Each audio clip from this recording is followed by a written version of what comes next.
welcome to the Psalm TV morning show. It's a Friday. It's a wonderful day. It's at the end of the working week, and we're about to go into another wonderful weekend. My name is Abraham Joda, and this is the Psalm TV morning show.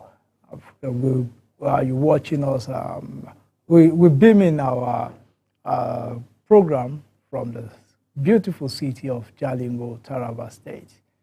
We've made this morning is Mr. Eradane Kukwen. Good morning. Good morning to you out there. Wishing you the very best. And good morning to the director of programs here. Good morning. How is your family? Well, they're fine. As I time they left them, they were doing quite well. They are still fine by God's grace. Yes. And how is yours? All is fine. We thank God for everything. Yes, and just looking at the political scene, have you heard of any of the parties that are going to court over the results of the elections, or probably they're still looking at the results? Maybe they're still considering it. I don't know whether PDP will make good their threats of going to the courts. Let's see how it goes.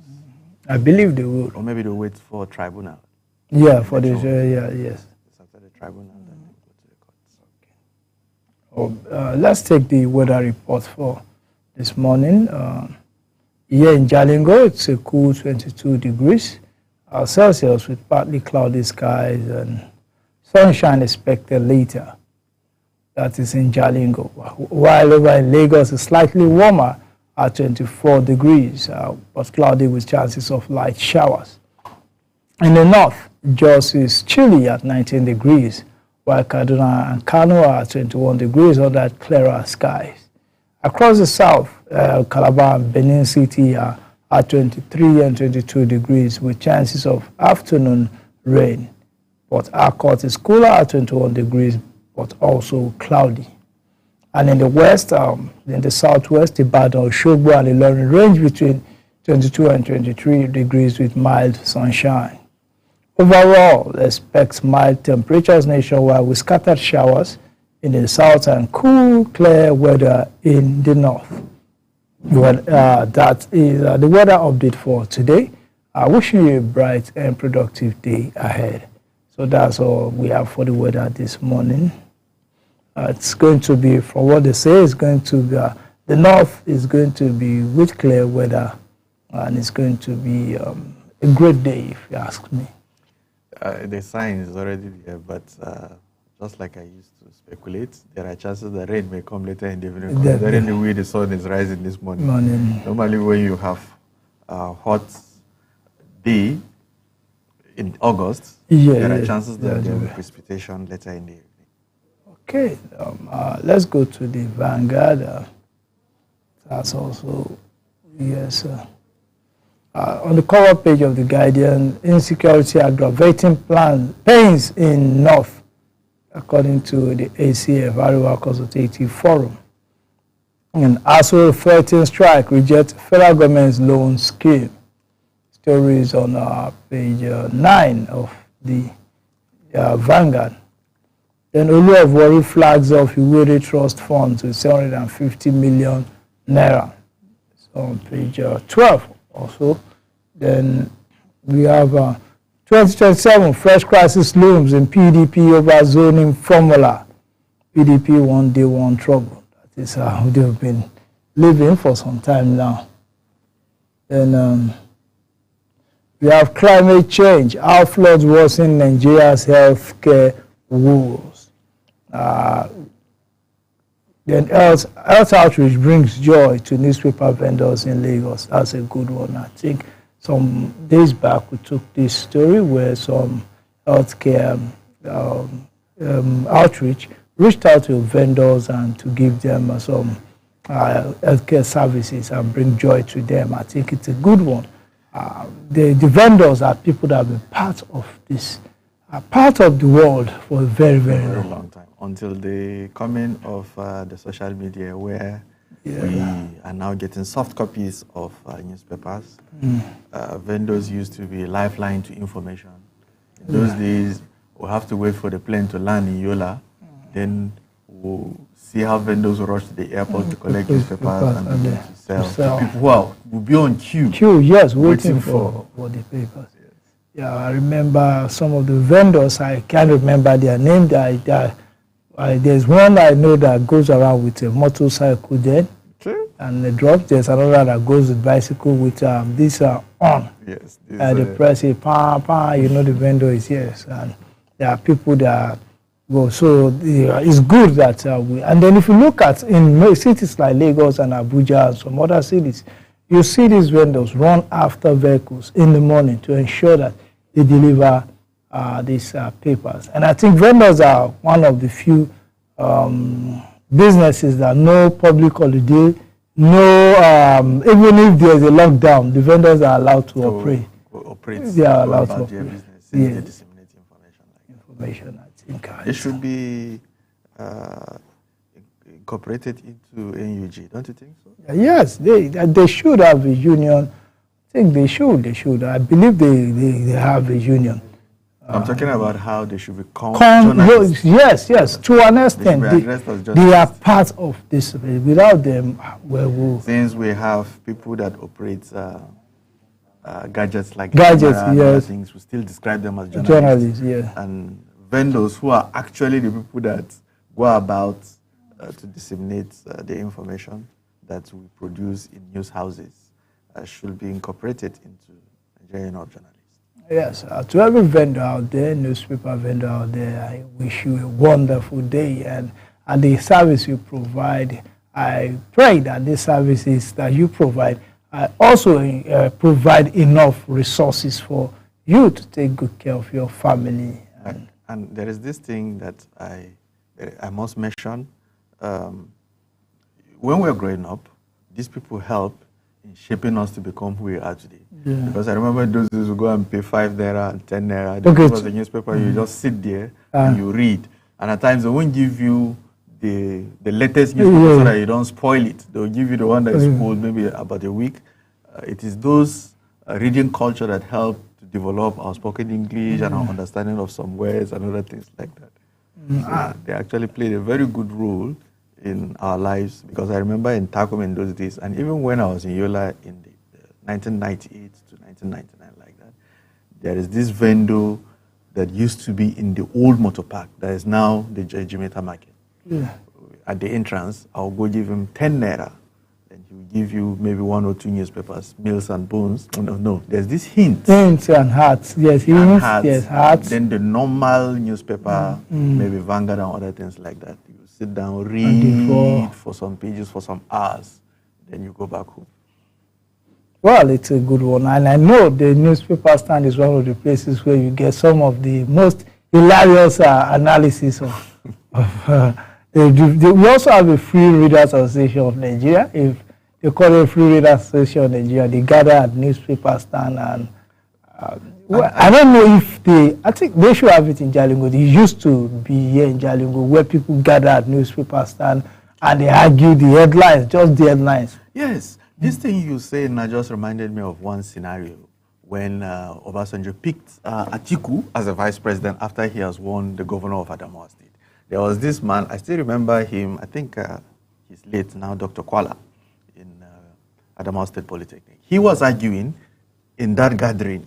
I was a young chap, so he was arguing among his peers that the vice president is just at the mercy of the president. The president can drop him anytime he wants. You know, the democracy was new then, and that was his opinion, and it became popular. Somebody was trying to draw his attention that it's not like that. It's a joint ticket. The president cannot remove the vice president until it is the... passes through some process. Yes, National Assembly. He said, no, Atiku should not go for the vice president. It's better for him to be governor because the president can drop him anytime. This is like a lot of discussions go on in the newspaper stand.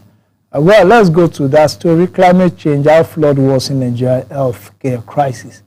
There are indications of a growing public health emergency in Nigeria as the impacts of climate change, particularly flood, rising temperatures, and erratic weather patterns intensify across the country.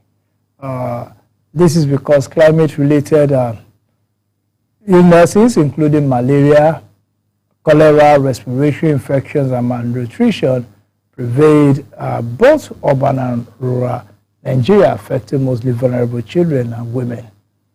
Also, recent data from Health Authority and climate researchers indicate that frequent flooding, such as deadly incidents in Niger State that claim over 200 lives, is not only displacing community but also contaminating water sources, overwhelming healthcare facilities, and increasing the spread of infectious disease.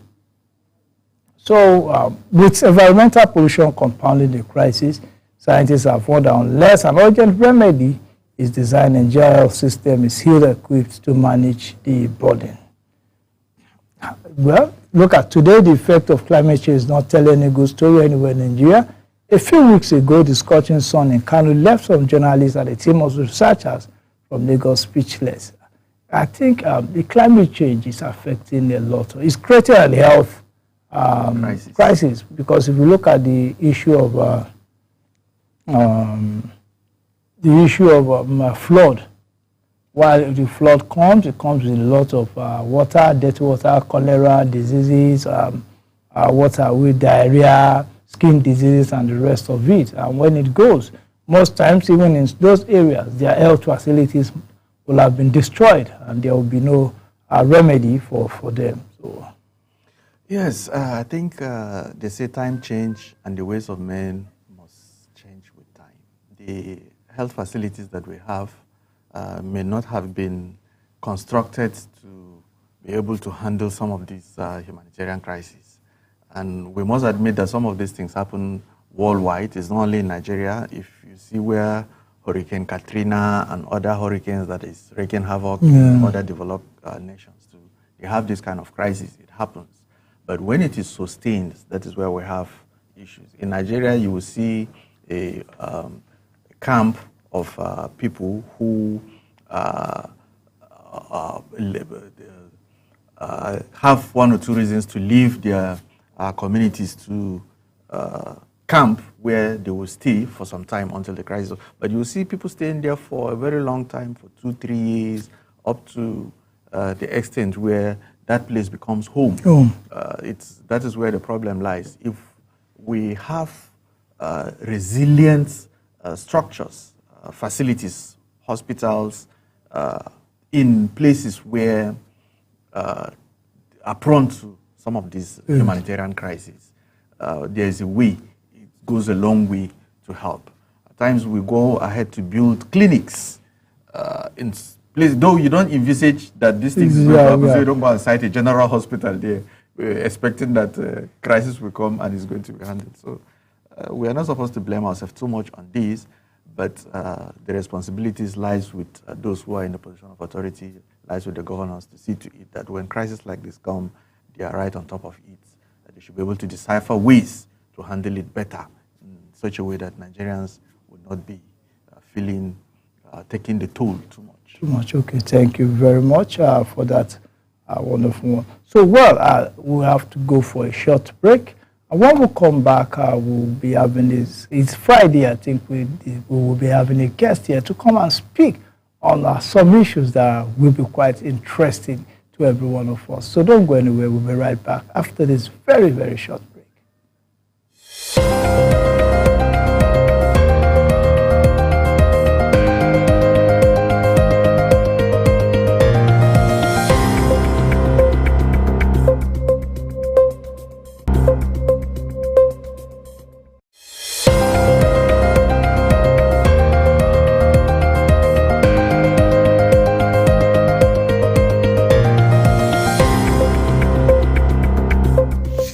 Stuck in Jalingo late at night? Need a safe and reliable ride fast?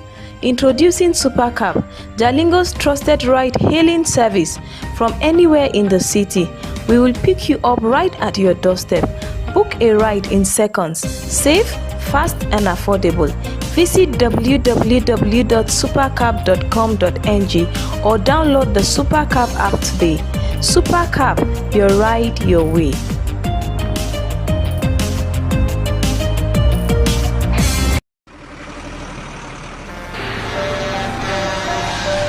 When a tanker bearing fuel falls or an underground pipe bearing fuel bursts, what do? Scooping fuel in your bucket or running far away from impending fire? You have a few seconds to take the wisest decision. Walk away? No, that is not enough. Shift? No, that is not enough. Stay there and gist and take shots with your phone? That is madness. Run. Yes, run away. Yes, your life depends on your action. The flames come suddenly, unexpected but uncontrollable. Why? Fuel is highly inflammable. Why? It just requires a spark to set off a ravaging inferno. So, don't stay there to think. Storm away to live. Do not throw away your life in anguish for meaningless fuel siphoning. Be advised. In today's digital age, staying ahead of the curve is crucial for success. Turabo Business School is committed to empowering the next generation of leaders with the skills they need to thrive. We present to you our special computer training exclusively designed for SS3 and GSS3 graduates. Our comprehensive program covers a wide range of topics, including Microsoft Word, master the art of document creation and editing, unlock the power of data analysis and visualization, Microsoft Access, learn to manage and analyze database, Microsoft PowerPoint, create stunning presentations that captivate audiences, graphic design using CorelDRAW, unleash your creativity and design skills, Photoshop, enhance your image editing skills and create stunning visuals, programming using web design, build dynamic websites and web applications, database development, learn to design and manage databases, UI/UX design, create user-friendly and intuitive interfaces. At the Turabo Business School, we believe in creating world-class entrepreneurs and professionals. Our experienced instructors will guide you every step of the way, providing you with hands-on training and mentorship. Don't miss this opportunity to gain a competitive edge. Contact us today to learn more about our program and register for the next session. Call 080-6026-9140, 070-6342-8464 or 090-1010-8844 between 8 a.m. to 3 p.m. Mondays to Fridays. Turabo Business School, creating world-class entrepreneurs and professionals. Join us today and unlock your full potential. Turabo Business School, opposite Civil Service Commission, Hamarua Way, Jalingo, Turabo State. Empower yourself with the skills of the future. Register now.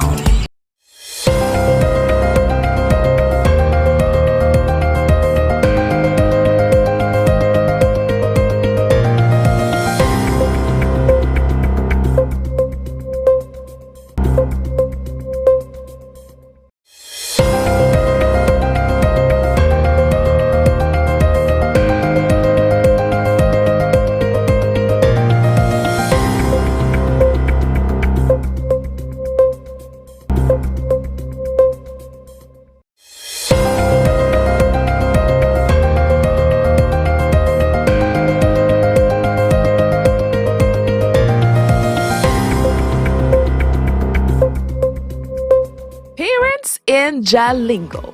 Here's an opportunity you don't want to miss.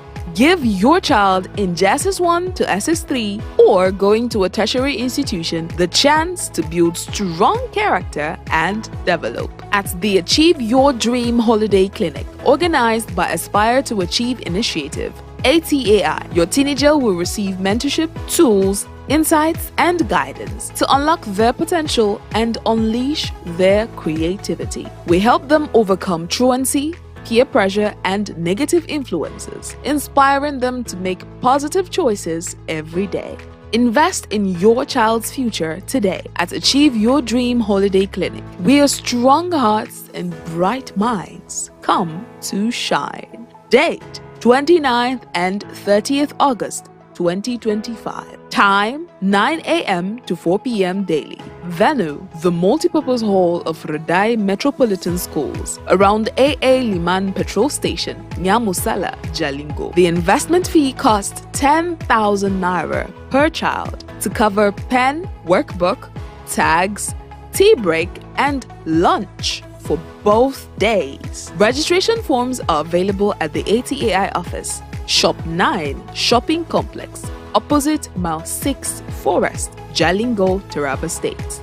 You can also call the Chief Operations Officer, Mrs. Susan David Milafia, on 080-6165-5800 or send an email to davidsussan26@gmail.com.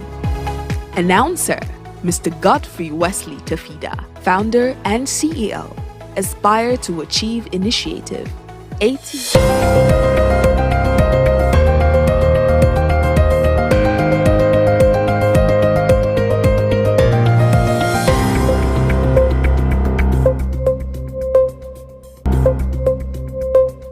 Welcome back to the morning show on Some TV.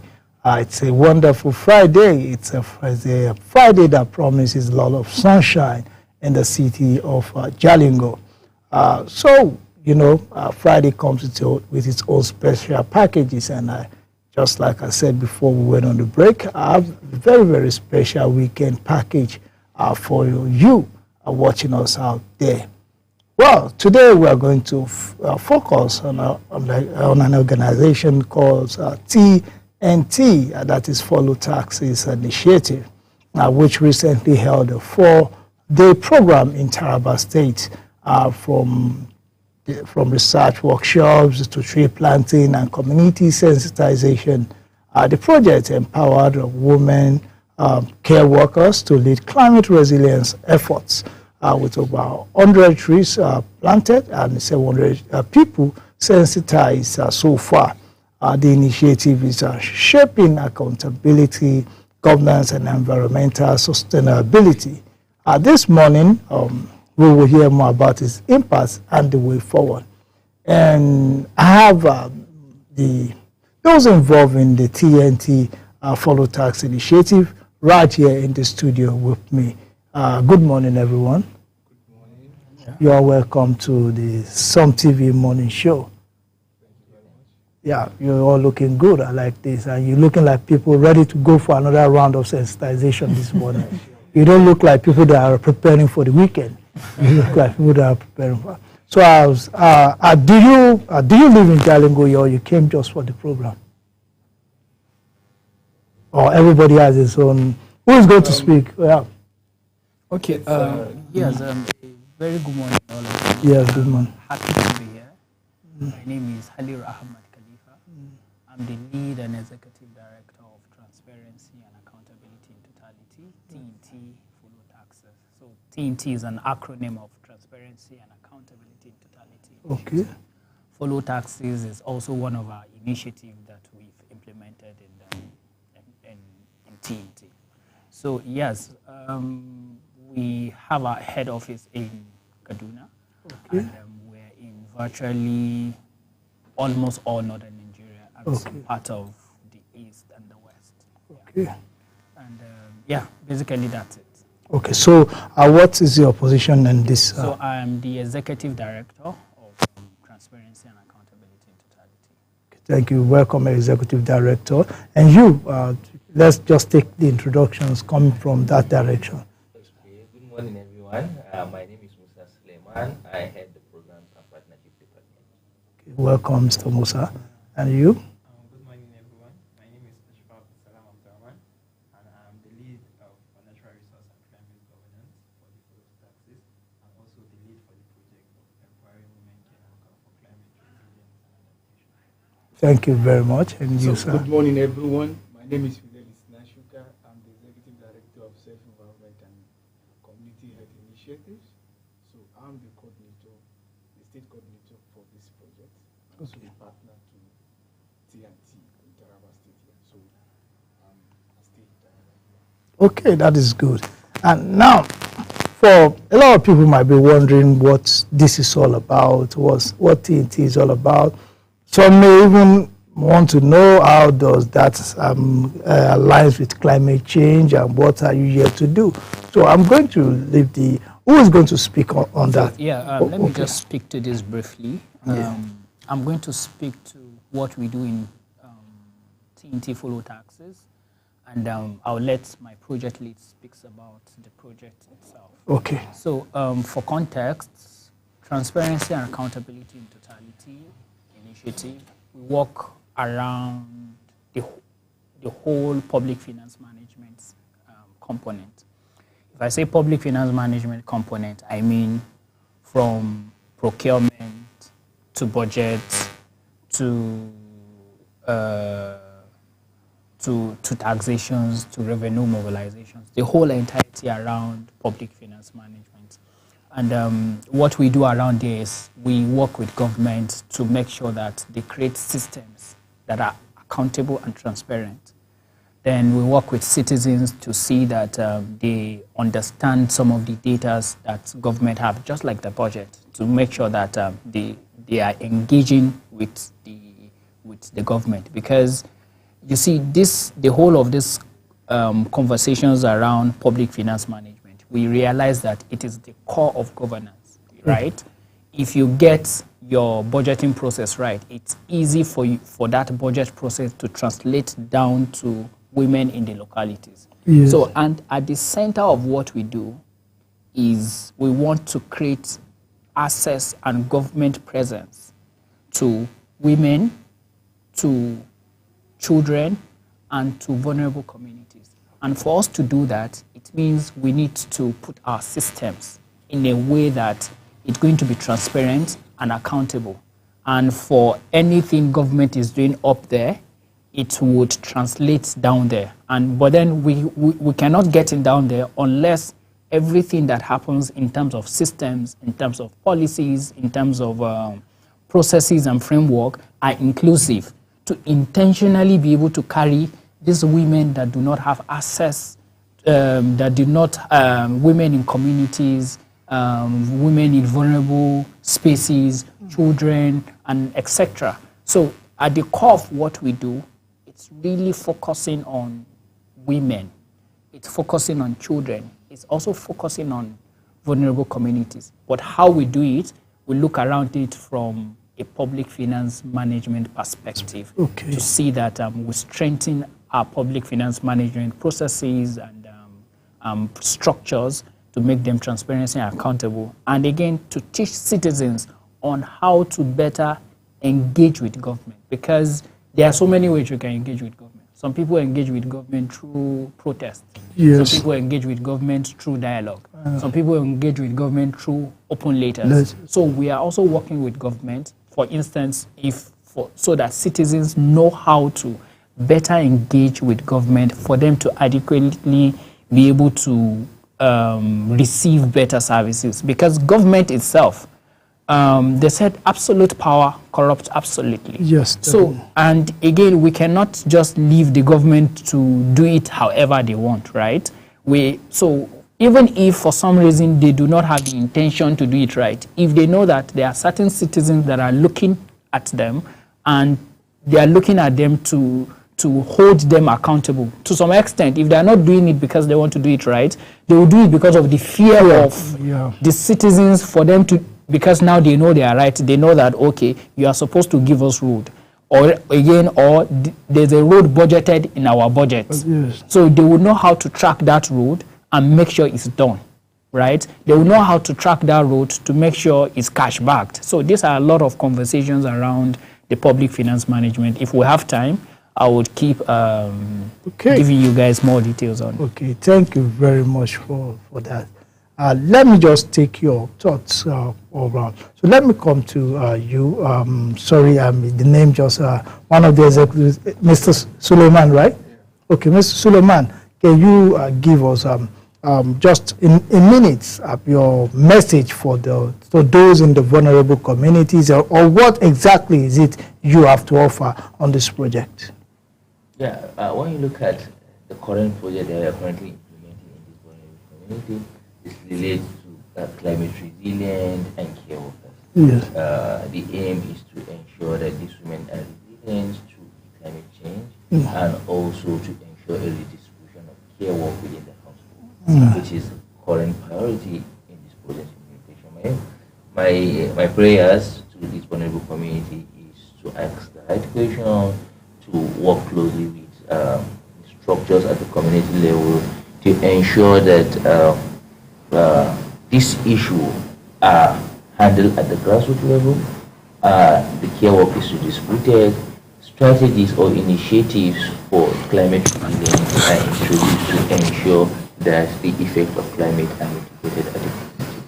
Okay, thank you very much. It's very good to have people really caring about our environment, because in the past we don't care. We just think that things will always be the way it is. But if, for those of us that live in Taraba State, if we never knew about the effect of climate change, I think last year we saw the extreme of two weather. Exactly. We saw drought and later flood. So I think people now are beginning to understand, and it's good that we have organizations and people, individuals like this that are taking this war to the climate change itself, so that it knows that yes, we caused this. It's a collective effort. Of course, that we've been able to degrade the environment, but we are also realizing that yes, we need to undo the harm that we have done. It's a great thing that you guys are doing here, and once again, I say thank you for doing what you are doing. Then, sir, let's hear from you. Thank you. Thank you so much, and good morning, everyone. So I just want to cap on what my leader have said on how what we do relates to climate change and environmental sustainability. So I remember somewhere around 2023 when the organization went for a retreat in Yankari, Bauchi State. So then it was just after the conclusion of the COP28, I think in Dubai, and the major declaration then was about climate financing. Yeah. So when we saw that declaration, and it's perfectly aligned to what we do in our organization around public finance management, because these are money that's supposed to come to fix climate issues, to be able to build more resilient communities, especially in these vulnerable communities.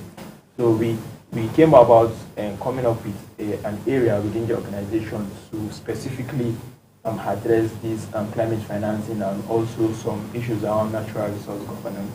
So we came up with, I would say, a program under our program department, which is the Natural Resource and Climate Governance, where we focus on how we can make this climate financing more inclusive and also for it to address the exact need of the people in this community. And also, as of last year, we were able to conduct a project around care work in Kaduna State. So when we did that project around care work, it's about unpaid and underpaid care work in Kaduna State. So this usually is focused, if you check the care rooms within our context in Nigeria and also putting in the cultural and societal factor, we see that women are the most bearer of this care work in the communities, in the household. And most of these women, they are not usually paid, or even they're paid, it's very peanuts. Peanuts. And they are not even recognized. There's no policies that directly recognize this care work. So these are part of the work we're able to do in Kaduna State as of last year. So when we implementing the project, we now realize that even this care work going to vulnerable communities, and these vulnerable communities being affected by climate change, they are actually at the receiving end of this climate change impact. Let's talk about heat waves.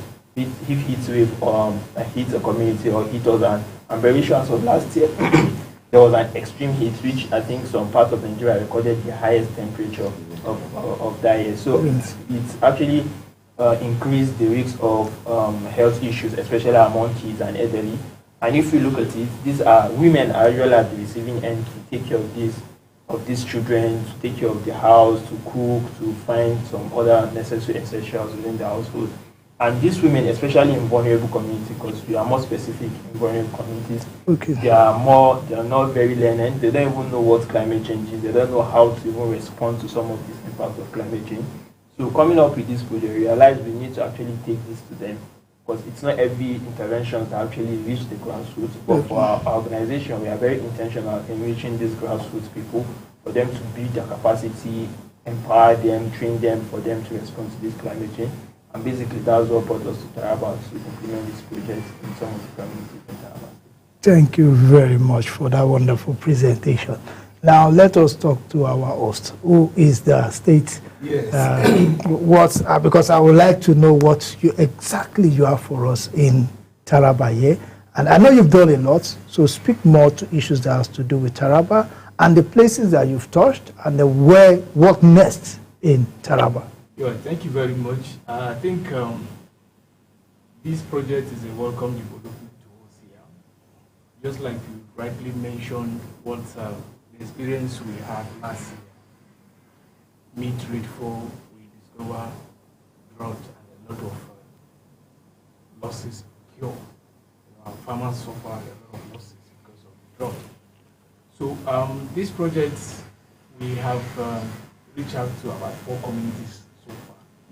That is Lankaburi, Kona, and Madu, and then Urusemi.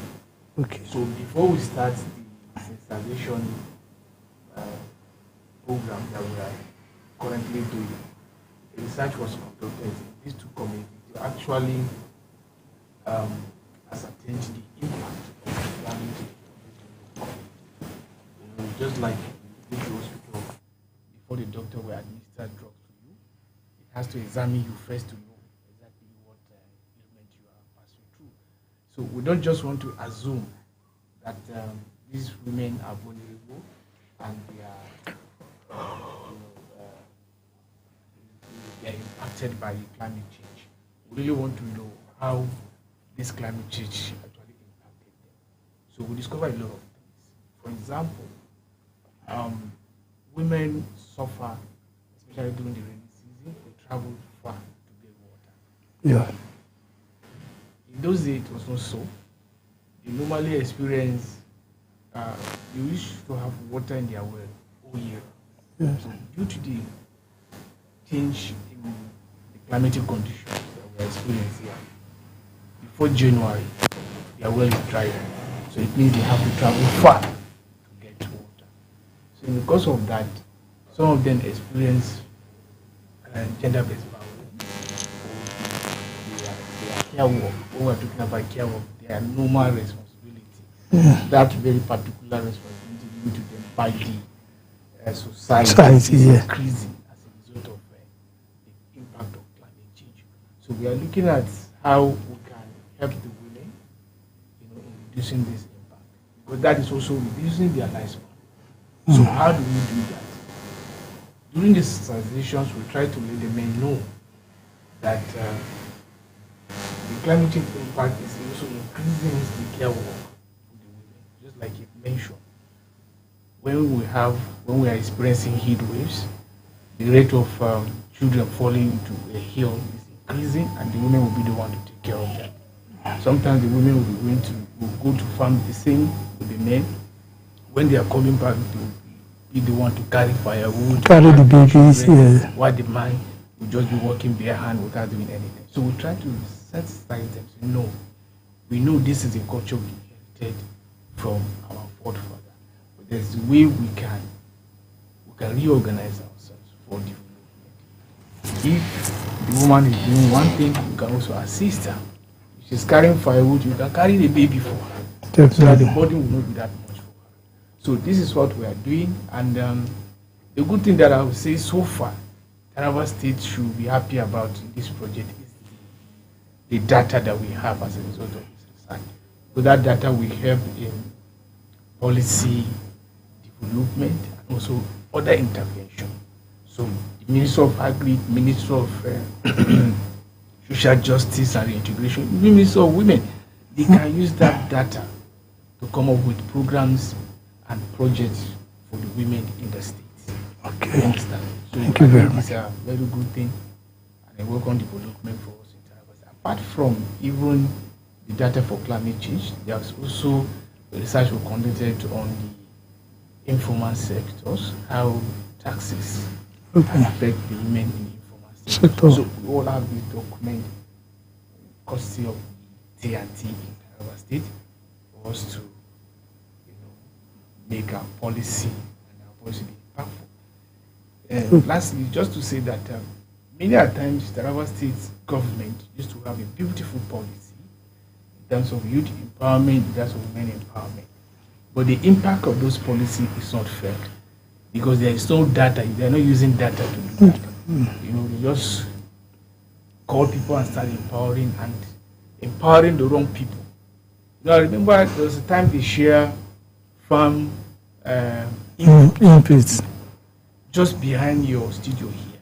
Right there, people are selling it. Because they have no use for it. Maybe recently, we discovered they empower women with 50,000 naira and all of those things.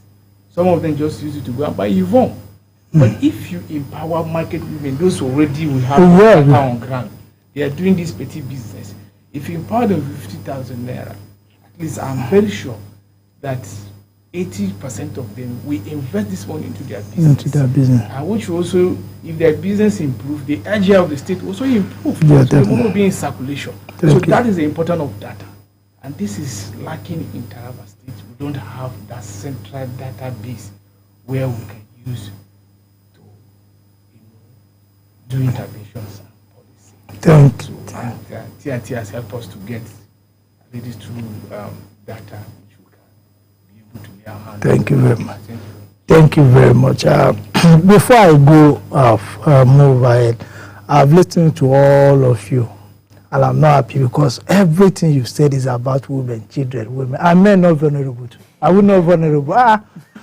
Everybody is talking about men. That is just on the lighter note. I'm happy you said this yes. Because there are also a lot of men that will say the same thing that you are saying. Yes. So what it means is our targets are women, but then it does not mean that as we move, when we stumble on a man that needs this intervention, we would not do the same. But then the focus is women. But then as we make the interventions and we saw a man that of course need, for instance, he was speaking about women in the informal sector. There are interventions there that you are not just going to do for men, you're going to do for the entire informal sector. Then again, there are research that have shown that the vulnerable of the most vulnerable of the whole society are women. The poorest of the poor of society are women. These are data-proven narrations. So that is why, for some reason, if they are the most vulnerable among even the vulnerable, if they are the most poorest among even the poor, then definitely maybe we should put our attentions to them, at least so that they get to a par. Thank you very much. Yes, I think now you've convinced me, and I just want I don't want people to make it look like it is just a woman. Exactly. Yeah, but because and one thing I understand. Let me just tell you something. Women, if you give a man 50,000 naira, he may end up not. He will look at it and say, "What is this?" But a woman, what a woman would do with 50,000 naira, the whole family will benefit feel the impact directly. That is our fault. A whole family will benefit directly from it. So it's a good thing that you do it. Now, you spoke about data, you spoke about our collaborations. Now, I would like to ask, how do you ensure that this data you're gathering, this information you're getting, the things you are doing, how do you link this with those in authority so that, you've gone to the field, you've collected this data, you've done as much as you can do. But no matter how much you can do, you're still a private organization. You have limitations. Of course. But the government has more resources and more structure. So how have you been able to work with government to ensure that your data doesn't go into waste? Yeah, this is a very nice question. And let me just say this. Even if you put the 1,200 plus NGOs you have in the country, or maybe more, together, we are not as strong as the government. We are not half as rich as the government, for a lack of word. Yeah. So definitely, at the end of the day, you don't make the policies. We can only suggest. And what we do intentionally is to make sure that the government are part of the process right from the time. For instance, as we even design methodologies of this research, we make sure that there are governments that are reviewing those methodologies, because at the end of the day, we want something that they can easily integrate. Yeah. For instance, for all the research we've conducted, we work with the Bureau of Statistics of the states. We do not conduct research without Bureau of Statistics. Again, we also work. Yes. Again, we also work with agencies we feel they have direct impact. For instance, Ministry of Environment, Ministry of Women Affairs, Ministry of Budget and Planning. We make sure that they are part of even the designing, not even the research now. Even the designing of the research itself. Then we also make sure that they are part of also the data collection processes. Now, for instance, we do not just pick the communities randomly. These are conversations that are made with these government officials. Oh, we think this community, it would be good for the data collection because of their vulnerability of maybe the climate issues. So we also have indicators that we look at that would point us to the right communities that we will go. Then lastly, there's something we do that we call research validation, right? Which we just did a few days back. So research validation is we still bring these government officials and people of the community and citizens of Taraba State, and we said, okay, this is the data we collected in Taraba. Let's look at it together and review it and adopt it. So because we went to field and collect data, we don't just assume that that is the data that speaks for Taraba State. Before it's officially out, the government officials have to vet it. The citizens have to vet it. The people in the community that we collected the data from them also have to vet it, that this is actually their reality. This is actually the reality of Taraba State. What are we doing? We're intentionally making sure that stakeholders do not just see it as a follow taxes or a TNT data. We want the state to see it as a data that speaks to the reality of the state. We want the government to see, they should not just see it as it is these NGOs that collected this data. We want them to see that we work together to collect this data for the state. With that, it's easy for them to integrate it into decision making. And what we also do is we after this kind of data collection, we design policy recommendations, right? So those policy recommendations, we follow up with government officials to make sure that when they are producing frameworks, when they are producing interventions, when they are designing budget, because you hear me mention budget a lot, because that is where everything lies. Then we have what we call budget, and we'll have what we call cash backing of the budget. So when they are doing all of this analysis and they are putting priorities to these issues, they would understand where to actually focus on because of some of these data that we collected. Let me just give you a short instance. In one of our engagements, one of the participants raised that in their market, they do not have a dedicated toilet for men and women. So it's a toilet. This is and they build the toilets. It's not even much, but then it is shared by men and imagine men and women going to the same space. It's not proper. It's not proper. In that event, immediately, because we had the government officials that are in charge of some of the toilets, they made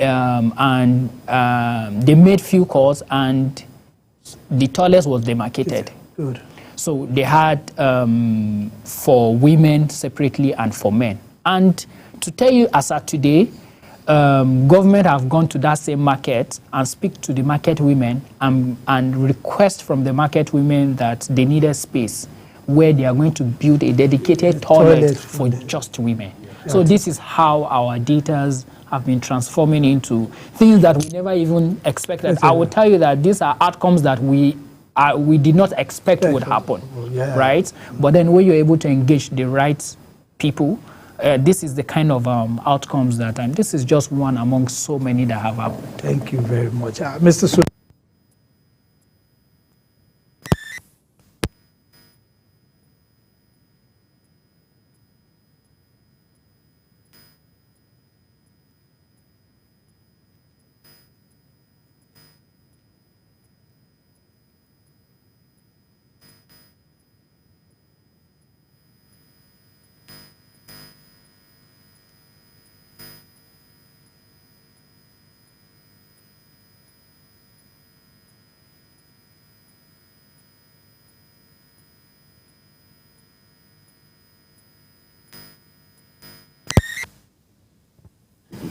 implementation.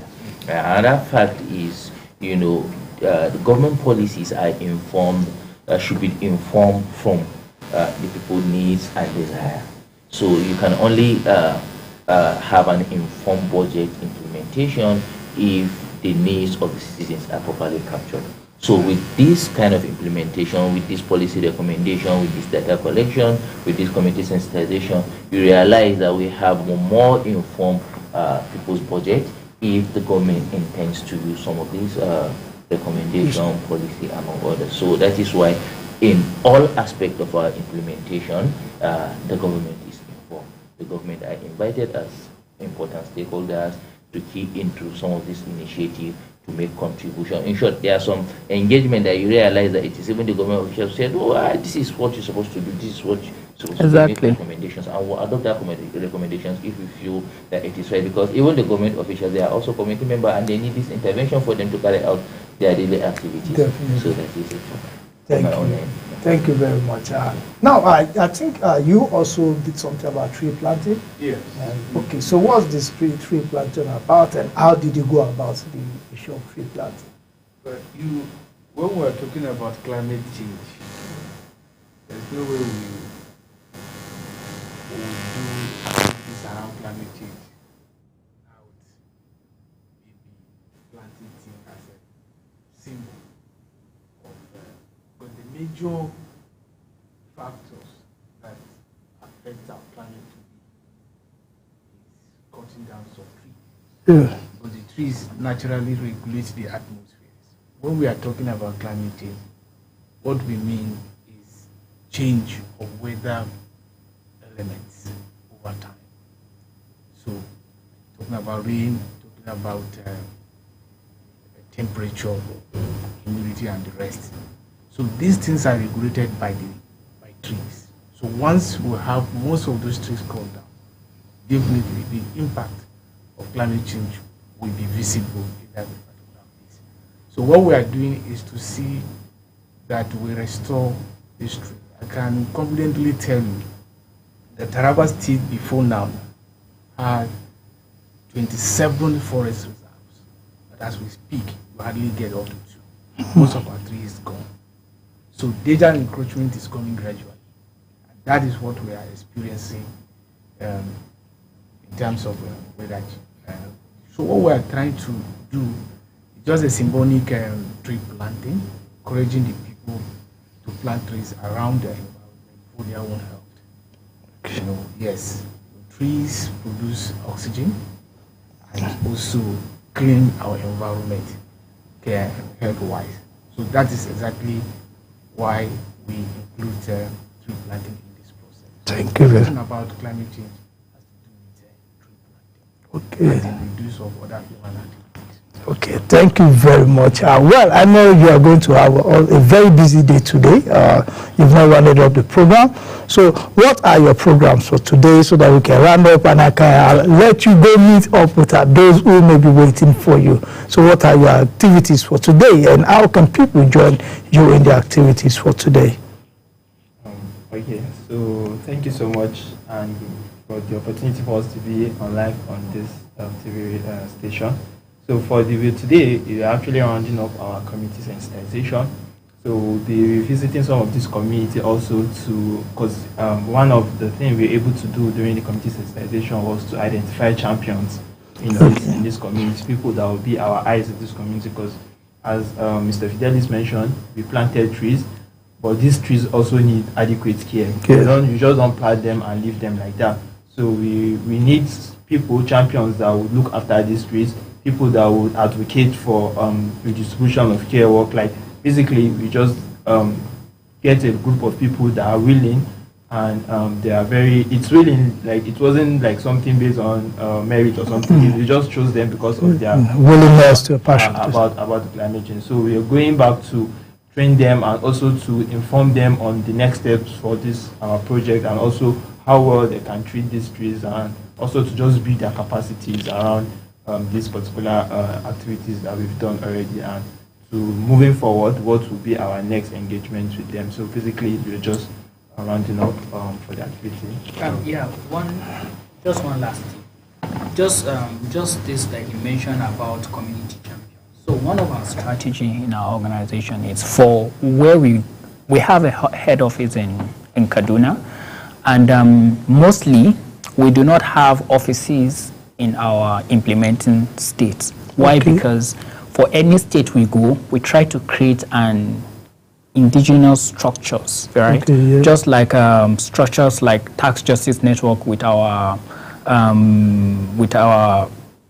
domestic resource mobilization project. Yes. So what we do with our Tax Justice is a group of people that have passions to work around taxations and to make sure that tax processes and revenue generation processes are transparent, for instance.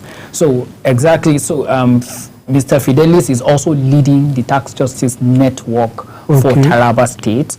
And again, for already, when we came, there's already a network for climate, and that was why there was no need for us to create a network of people. So it's a network of organizations, people and academias around, that works around that rim. Again, that is for the state itself. So for each community that we go, we also try to create another community of people that are interested in those things. So because the more we keep creating those communities of people, the more people get to understand those things deep to the grassroots. For instance, with him now, if he wants to speak to any of these communities, it's easy for him because we're able to create structures. If we want to pass information, I don't need to leave, for instance, Kaduna to come to Taraba and start traveling to those. All I need to do is reach out to him. He reaches out to every of those. So in little time, even if we have, for instance, climate smart agriculture informations, it's easy for us to disseminate those information because among them there are farmers. For instance, before now, there's a data that have shown that they're going to be from June to September, it's going to be cloudy and less rain. So if you have a group of farmers, this is good information that they should know because they tend to plant better. There are crops that only survive better when there's a sunlight, so that they will know what to plant. So basically, this is why we create some of these structures to easily be able to disseminate information and to be able to reach the actual grassroots person. Okay. I don't know, Suleiman, if you have. Yeah. Suleiman, just in less than 30 seconds. Yeah. We will be in the community today to continue our installation processes. I think we'll be in the communities, and with that, we'll round up the project for now, for the program for this week. Okay, thank you very much. You guys are from KD, right? From Kaduna. Welcome to Taraba. I hope you has been a very good host. I'm half Kaduna, half Taraba. So I think there's this important component of the project that we have not mentioned. So we are coming back to train the women on how to do briquettes. Okay, how to do what? Briquettes. Okay. Charcoal or something. Okay, wow, that is quite good. That is good. Okay, it's a good one. Communities. Well, Some TV is always here to partner with people who have who wants to build capacity in women, in children, in people generally, and we really appreciate what you're doing.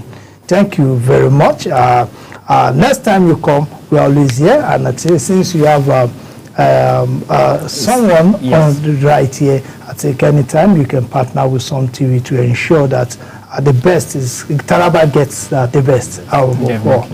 Okay, that's all on this segment of the morning show. So together, let's keep building accountability, empowering women, and also protecting our environment. That is our TNT, and this is where we'll end the segment of the morning show. Don't go anywhere. We'll be back right after this short break.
Keep watching Sam TV.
Keep watching Sam TV.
Sam TV.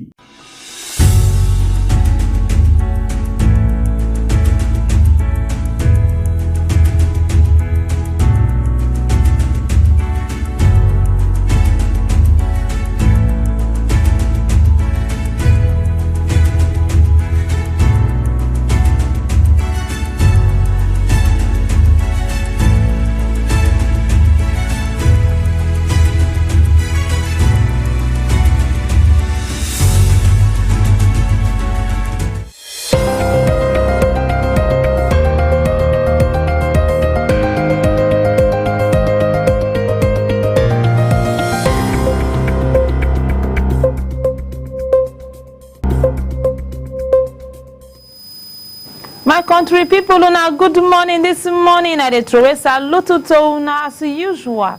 I dey welcome una to the pidgin section of our morning show. As this na section where we always dey knack una correct story concerning the happening things for inside the country, even to serve our community and our society. I still remain Esther Oka Stephen, as I always dey tell una say my name no dey change. And with me this morning and myself and una when be so una dey watch this program. So make una do well to follow me on Facebook at Sam TV. Even yourself will be there for YouTube at Sam TV Live. Okay, oh my country people, una that matter when it happen for inside the Anambra State. Now me want to talk about this morning. And I want make una follow me touch light matter. Yes. Now that matter concerning the Agune Chamber security people with 8 men when it be say them beat one copper, they assault the copper. Yes, one copper when it be say her name now Miss Jennifer Elobo. Yes, yo, this girl them there for Copper's Lodge for that their place. And then they see 8 vigilantes them just run enter begin they assault this girl. So come say now this girl come outside now she come outside come to talk. From there, they begin to beat this girl. Suddenly, they come tear this girl's shirt, this Jennifer. Miss Jennifer, and so they assault this girl, beat the girl, naked this girl. My country people, and so those other members, the core members, then they begin to video the matter.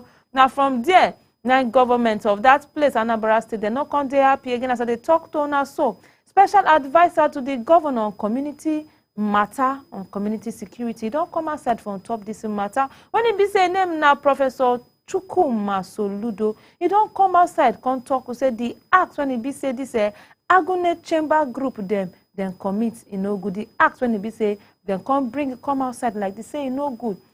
Say this group, this security people when they call them say Agune Chamber, say their work now to ensure say the people of that community then they safe, now to secure them, and to protect them, to make sure say violence no day, cultist activities reduce, stealing reduce, stealing stop. But this one when they say they can't come outside, can't assault this girl. Waiting be the reason.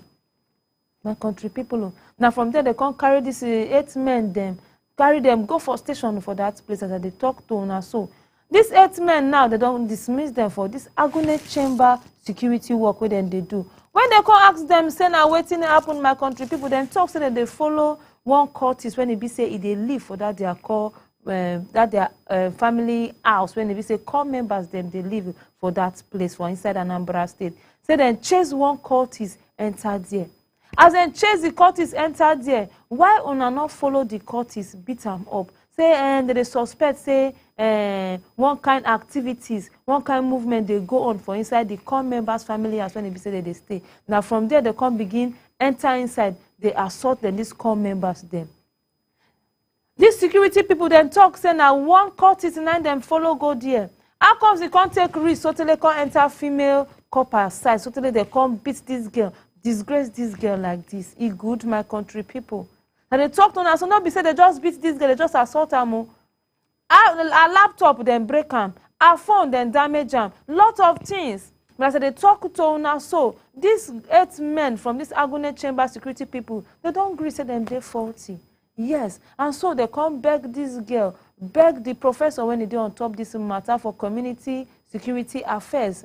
They come beg and talk, say, I beg, make he have mercy. Say, make he look into their matter. Say, now cultists then pursue go there. So from the way the Tory take the go, it come be like, say, the manner of approach where the girl take meet them, not good, my country people. So they come provide this girl laptop. They don't pay back everything when it be say then destroy. for this Jennifer, and they don't bring everything come back. Even yourself, they come beg the girl family, say, I beg, make he forgive them. But on Sabi now, as the thing don't be say, people when say they're supposed to protect citizens for inside community, supposed to protect lives, families, they can't go to do one kind of activity, simply mean that they are not really active in their work. You know, they touchlight matter well in their work, yet they just come up, take up decision without thinking in their work. And that one no stop, so they not go pursue them as they talk to us. So despite the begging, despite everything, they still pursue these security people with them of Agune Chamber, these 8 men. I carry this story come, say I know say some security people now that they watch this thing. Yes. You be security people, I know say get the kind power, get the kind morale when they be say they always they enter on our body. When I go look and say, okay, because when I don't get group, when I don't get one kind uniform, when they be say if I wear all those small boys when out there for inside the group of that security for inside community, when I go on to the president with the uniform like that, make una stop and make una they show love, make una they unite. Make una they quick they in taking decision, make una they call each other, they put on our head together before una. At least una get head, una get organ, una get bosses. Even though self say that girl is at fault, say she come as I come to talk to una anyhow. Una supposed to arrest them, carry her go una station for that place because I see say una get symbol for that place. This Agune Chamber people, una get una station for that place like police people. Yes, to ensure say peace day. If somebody talk to una anyhow, not be to they beat the person anyhow, especially a female child. You not take assault that girl is very, very embarrassing and it warrants the punishment when it be say they carry knack on her. So those of una where they watch this program, when una be security people, I beg, make una they use una number 32 well, make they use una head well, I beg. And also, come members, we don't always they tell una be people when it be say una sabi well. Any area when it be say them post una go, say make una go work, make una they comply with the community people. Make una they try, they abide by the rules and regulation. Yes. Una they disciplined already, una be graduate, una sabi something, una supposed to they know how to, when to talk and when not to talk, how to control una mouth. Many of una mouth, they put una for trouble. If they touch like this matter, and I go fit see and say maybe the girl don't use her mouth, wound them for body before they begin beat her. Then pursue Curtis enter his house. You not be Curtis. Allow them go meet Curtis, do something now. The Curtis enter your room. They say they want to check your room. Carry other people, make them check and come out. So if you be saying now one thing, 9 lead to one thing before they come, bring this girl, come outside publicly, come assault her. So I beg those of una when they watch this program to become members, make una they all una side where especially for us community when it be say they just post una say make una go serve. Every community gets their rules and regulations. They get their law on ground before you go there. Yes. So I beg, make una they try, they abide by their law for peace to reign. And make una they obedient, make una they friendly too. Yes, for peace to reign. Okay, my country people, for those of una who just they watch us this in the pidgin section of our morning show. Now matter when it happen for Anambra State, now me carry torchlight for una this weekend, my country people. Yes, concerning the 8 security men when it be said then dismissed from the Agune Chamber security for inside the Anambra State. Second say they assault one copper. Yes, Miss Jennifer, they assault this girl. Yes, they naked the girl, they beat her well. They break her laptop. They carry a system, a handset, everything. But these security people, as government people come on top the matter, we certainly the advisor of the governor come outside, Professor Soludo, he don't come condemn that act, say it no proper at all. Now they talk to us, so these security men, they don't pay back everything when they destroy for Jennifer place. Yes, they don't pay back everything and they can't plead with the guest family. But notwithstanding, they still give them the punishment where they deserve.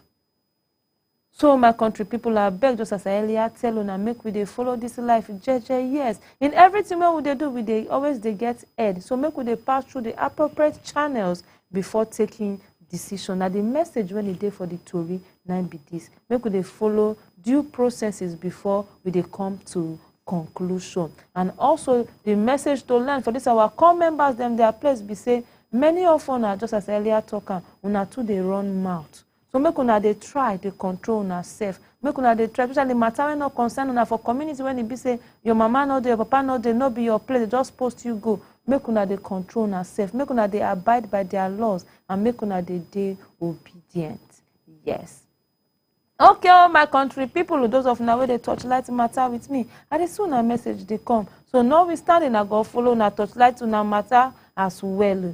I thank una when they be so that they watch this program. Now, may they follow us on Facebook at Some TV and also on YouTube. Una do well. And I also they thank myself, maybe Esther or Cast TV for bringing this to Rico Nakuna. And they wish una a joyous weekend. Thank God to say it's Friday. But make una not forget to follow us your sake of say we will not the rest now as usual. We dey day on every weekend from Monday to Sunday. So make una always dey tune to Tom TV during the weekend to take a jolly una self. I thank all of una for joining me this morning. Make una have a lovely weekend. Una do.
Keep watching Some TV.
watching Sam TV.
Welcome back to the morning show on Sam TV. This is the Taraba News segment of the morning show, and we'll be looking at stories that has to do with Taraba State. And this morning, quickly, we will go to a list that has been flying around, but today I think we have the authentic list. That is the consensus, the PDP consensus candidate list for the upcoming local government elections in Taraba State. With me to do analysis on this list is Mr. Radane Kukwe. Good morning. Good morning to you out there. Good morning.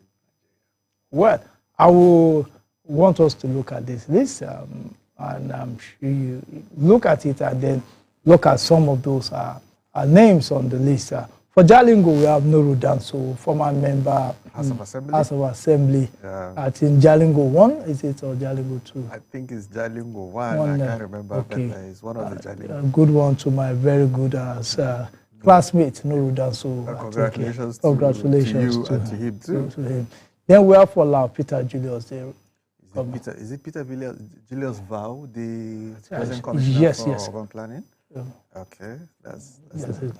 Then for Karim, it is Virginia Baba, Honorable Beatrice Dan Joss. Okay, he has been replaced? He has been replaced by Mrs. Virginia Baba.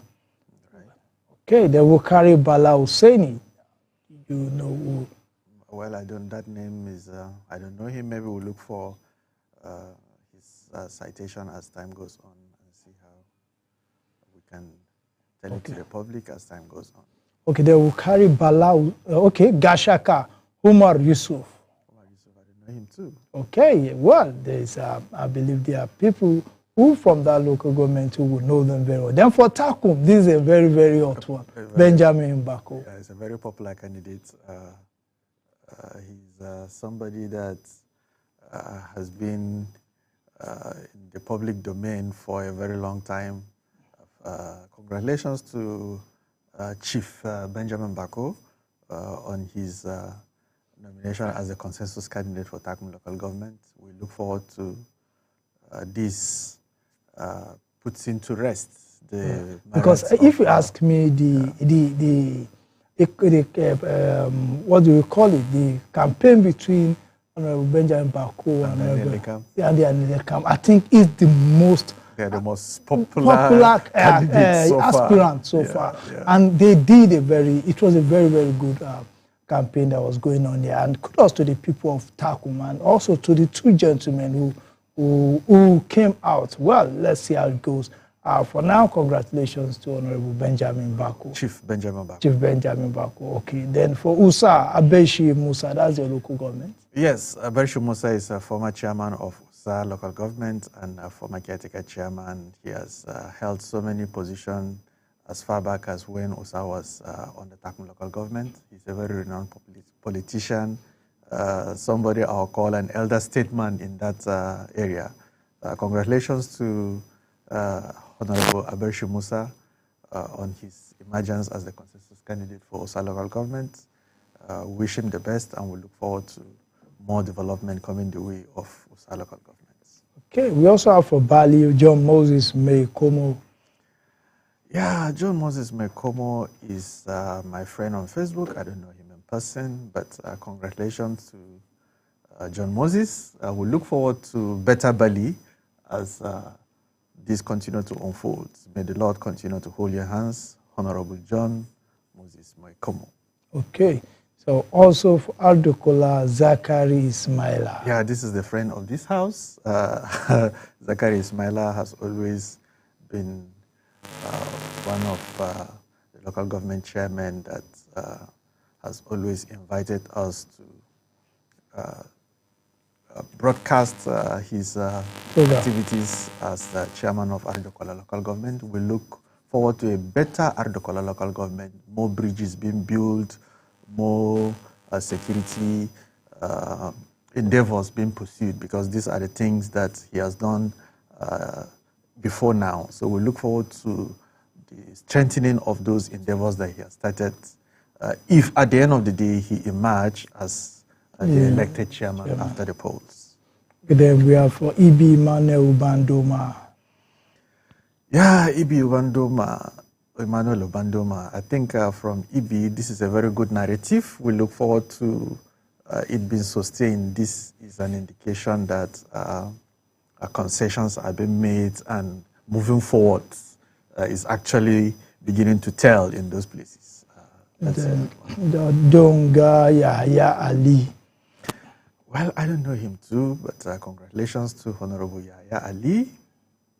Okay, then for Yoro Martina Antoni. Yeah, she's the sitting chairman of Yoro local government, the Amazon, the woman.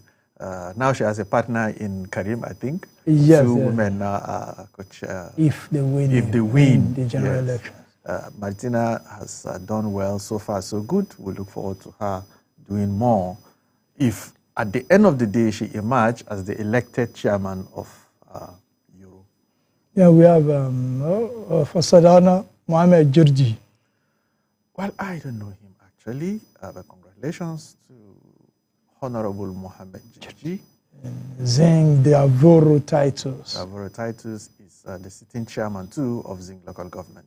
Okay. And we look forward to him doing better as chairman. Congratulations to Honorable Davoro. I saw his post recently on social media where he went to church and is joining the Samurai Donkoa to dance and making. Kurmi Moses Mehankali. I think Moses Mehankali is still the chairman. Well, I'm not sure of that. Congratulations to Honorable Moses, and congratulations to the PDP family in Kurmi. Then last but not the least, Gasol Adamu Idris Wani. Congratulations to Adamu Idris Wani. Well, as it is, the list has been generating a lot of discussions on the political arena in Taraba State. Well, this is the PDP, and I believe the general elections is coming, and we also look out for the list from the. I'll reach out to the APC chairman, the APC chairman, the ADC chairman, Matawali Iwari, for their candidates, or if they have one already, so that we can begin a campaign properly towards the elections. I think so far so good. PDP has successfully maintained its position in Taraba State. Let's see how they are going to maintain this peaceful emergence of candidates up to the point where the elections will be conducted. Okay, this is all we're going to take on this morning's edition of the this segment of the Taraba News of the morning show. So we are going to round up everything this moment. Thank you to everyone that has participated in this morning show. The studio manager, the PRO, Mr. Dominic. I said Dominic, Dominion. The planner. The planner. I think it's better for you to call him planner, because he's a very good planner. He's a very good, he has planned a very wonderful program for us this morning. Then we also have the latest broadcast in town, Mr. Silas Walu God's gift. Yes. It's also today's back. Silas is.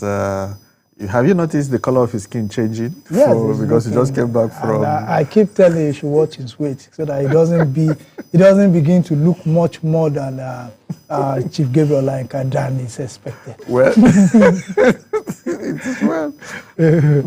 Okay, and also to everyone, Madam Lillian, and everyone that has been part of this morning production, and Chief Gabriel Lainka. We say thank you for this platform. This is The Morning Show. My name is Abraham Manajoda. Good morning.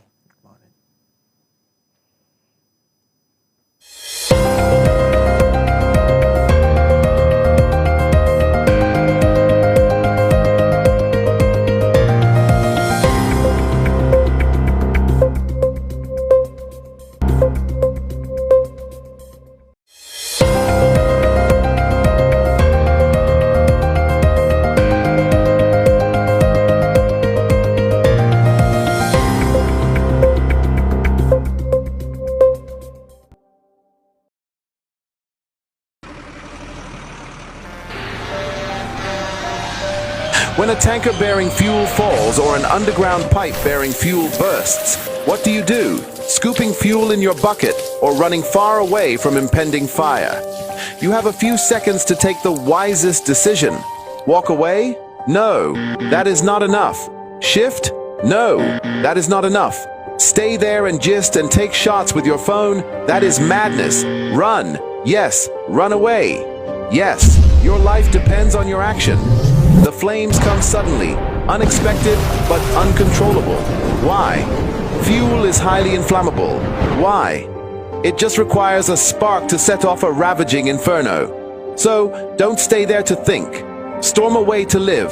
Do not throw away your life in anguish for meaningless fuel siphoning. Be advised.